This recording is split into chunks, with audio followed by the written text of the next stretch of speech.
In this video, I'll show you how to create a Facebook business account for WhatsApp Business step by step. Setting up a business account allows you to connect WhatsApp Business with Facebook and manage your business tools in one place. First, open your web browser and go to Meta Business Suite. Sign in using your personal Facebook account. If you don't already have a business account, click Create Business Account.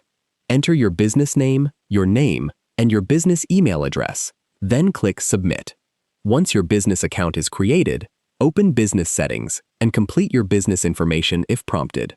Next, go to Accounts and select WhatsApp Accounts. Click Add and choose to create or connect your WhatsApp Business account. Enter your WhatsApp Business phone number, verify it using the code sent to your phone, and complete the setup. After verification, your WhatsApp Business account will be linked to your Facebook Business account.